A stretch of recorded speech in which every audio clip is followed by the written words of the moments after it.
My daughter stood up during the will reading and calmly announced that I would receive nothing from my husband's $52 million estate. No warning, no hesitation, just a clean sentence that erased 43 years of marriage. Before we begin, a huge thank you to all of you. We've officially hit 300 subscribers. It's a small milestone but a big deal for us. And now our eyes are set on the 1,000 subscribers goal. To help us get there, please hit the like button, subscribe so you never miss a story, and let me know in the comments where you're watching from and how you're doing. Your support truly encourages us and keeps this channel going. Now, let's jump into the story. I didn't cry. I didn't speak. I just sat there, frozen, while the room filled with uncomfortable silence. I had cared for Patrick through chemo, through sleepless nights, through the slow loss of his strength. I had fed him, bathed him, held him when the pain was too much. And now, according to Rebecca, I was nothing. Then something strange happened. The lawyer laughed. Not loudly, but enough to shift the air in the room. I didn't understand it then. But something about that laugh told me this story wasn't finished. After the funeral, I stood alone in the garden as the last guests drove away. Half-empty cups sat on white tables. Folding chairs were stacked neatly. The smell of cut lilies hung in the air. No one asked if I needed a ride home, not even Rebecca. She had organized everything perfectly. Music, even the timing of the slideshow. It was flawless. Too flawless. Patrick would have hated it. He believed funerals should be messy. Loud crying, awkward hugs, bad jokes. This felt staged, like a performance I didn't belong to. Inside the house, Rebecca was already gathering paperwork. I tried to speak, but she didn't look at me. She simply said, "We'll begin legal processing next week. I've arranged everything. Everything except me." Before leaving, she handed me a small box. "Patrick wanted you to have this." Inside was a silver tie clip. No note, no letter, just that. That night, I sat alone in the kitchen, staring at the walls of the home we built together. Everything was still there, his books, his scent, but I felt erased. And that was when I realized something was very wrong. What I found hidden in Patrick's study the next morning would prove this wasn't an accident, it was a plan. The invitation didn't come as a phone call. It arrived as an email, short, formal, and distant, not even sent by Rebecca herself, but by her assistant. Subject: Estate Administration Meeting Scheduled. I stared at it for a long time, unsure whether I felt insulted or simply numb. There was no, "I hope you're doing okay." No acknowledgement that my husband had been buried less than a week earlier. Just a date, a time, and an address. 9 a.m. Wednesday, downtown office. Like a dentist appointment. That morning, traffic was heavy. I arrived 5 minutes late and hesitated in the lobby, wondering if I should turn around and go home. But something inside me pushed forward. The conference room was cold and overly polished. 7 people sat around a long table, all in dark suits. Rebecca was already there, seated at the head. Her hair was pulled back tightly, her posture perfect. When she saw me, she didn't stand. She didn't greet me. She simply nodded toward the far end of the table. The only empty chair. No folder waited for me. No coffee. No pen. Rebecca cleared her throat and began speaking as if she were running a quarterly meeting. She listed assets, trust accounts, commercial properties, even a winery Patrick had invested in years ago. Her voice never wavered. Then she said something that made my stomach drop. Patrick had transferred primary control of the family trust to her 6 months earlier. I blinked. That couldn't be right. Patrick and I had managed that trust together for nearly 2 decades. He never made decisions like that without discussing them with me. Never.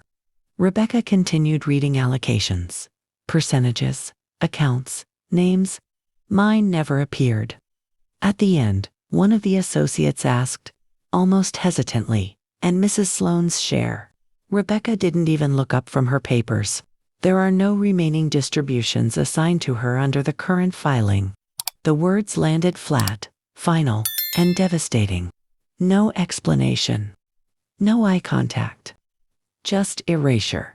I felt heat rise up my spine, but I didn't speak. The room went quiet for a moment, just long enough to be uncomfortable. Then the meeting moved on as if nothing had happened. When it ended, I waited until everyone else left. Rebecca packed her briefcase slowly, like she expected me to argue. I didn't. I stood, adjusted my scarf, and walked out without looking back. Outside, the cold air hit my face. I still didn't cry. I went home and sat in the dark living room, listening to the house breathe around me. Patrick's cane still leaned against the back door where he had left it after chemo. That night, without planning to, I opened the drawer in his study. And that's when everything changed. Hidden beneath old papers, I found proof that Patrick never meant to cut me out, and that someone had rewritten his final wishes behind my back. I called Daniel Cow the next morning. We hadn't spoken in years, not since Patrick's retirement dinner. But I remembered one thing clearly: Patrick trusted him deeply. When Daniel heard my name, he paused before answering, as if he already sensed this call wouldn't be casual. We agreed to meet at a small cafe off Elm Street, quiet enough for difficult conversations. I brought the manila folder. Daniel read every page without interrupting me. He didn't rush. He didn't react dramatically. But when he reached Patrick's handwritten note, his jaw tightened. He flipped back and forth between the documents, slowly reconstructing the timeline in his head. "This isn't confusion," he finally said. "It's control." That single sentence changed everything. He pointed out details I hadn't noticed outside witnesses. Patrick had never used before: legal consultations scheduled during chemotherapy, and signatures dated on evenings Patrick could barely stay awake. None of it matched the man I knew. Daniel suggested we move carefully. No accusations. No confrontation. Just facts. That afternoon, he contacted a probate litigation specialist named Lydia Velasquez. She joined us the following day, sharp-eyed and precise. She listened more than she spoke, taking notes while Daniel explained the situation. When he finished, she asked one question that made my chest tighten. Did anyone actually see Patrick sign the final documents? We didn't know. Lydia requested county records, certified copies, and digital times. What came back raised immediate red flags. One of the final will filings had replaced an earlier version entirely, but without a documented request for the change. Another file showed witness signatures from a Sunday evening, when the office was officially closed. Then came the unexpected call. A former legal assistant named Ava agreed to talk. She remembered being asked to witness signatures when Patrick wasn't present. She remembered being told it was urgent, that everything had already been approved. She hadn't felt comfortable, so she wrote notes in her planner: dates, times, comments she couldn't forget. She still had those notes. Lydia called it what it was: undue influence. With that, we filed a quiet motion to temporarily freeze the estate.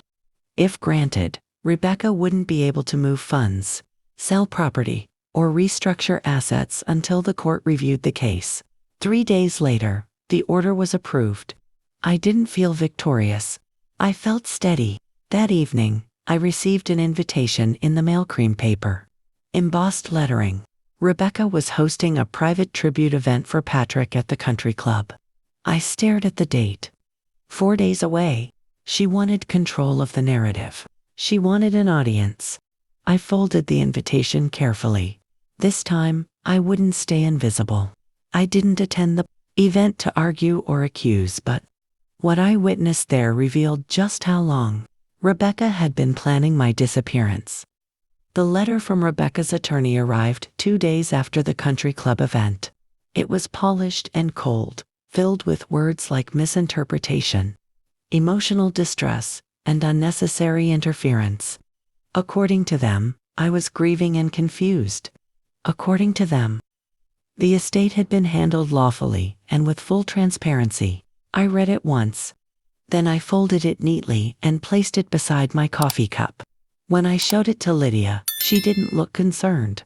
"Good," she said quietly. "Now we know they're worried." Within days, subpoenas were issued. Email records, document histories, and internal communications were formally requested. That's when the story Rebecca had carefully built began to crack. One email stood out. It had been sent weeks before Patrick passed. The subject line read, "Revised structure, immediate action required." My name appeared only once. "Remove co-beneficiary privileges per discussion." That single sentence erased decades of marriage with the click of a keyboard. A preliminary hearing was scheduled, and for the first time, Rebecca's legal team stopped sending letters. The silence spoke louder than threats ever could. Then, without warning, everything shifted. Rebecca resigned from her role as executor and managing director of the foundation. There was no apology, no admission, just a carefully worded statement about preserving the integrity of Patrick's legacy. The board froze all transitions and appointed a neutral oversight committee, people who had worked alongside Patrick long before Rebecca entered the picture. I didn't cheer. I didn't feel revenge. I felt relief. Weeks later, while sorting through Patrick's study, I found something that finally allowed me to breathe a draft of an earlier will, unsigned but detailed, thoughtful. My name appeared throughout it, not as an afterthought, but as a partner. In the margins, Patrick had written notes about protection, stability, and making sure I would never feel alone. I took the document to Daniel, not to fight, but to preserve it. Months passed. At the foundation's annual luncheon, a board member spoke briefly about Patrick's vision and then mentioned me by name. No drama, no spotlight, just acknowledgement. That was enough. I had been erased once. I would never disappear again. If this story reminds you of a moment when you had to reclaim your voice, your place, or your truth, remember this. Silence is not weakness. Sometimes, it's simply the pause before standing up. Thank you for listening. And thank you for being here. If this story touched your heart, tell me in the comments. What city are you watching from? Don't forget to like, subscribe, and share this story so more people remember. No matter how old you are, it's never too late to stand up for yourself.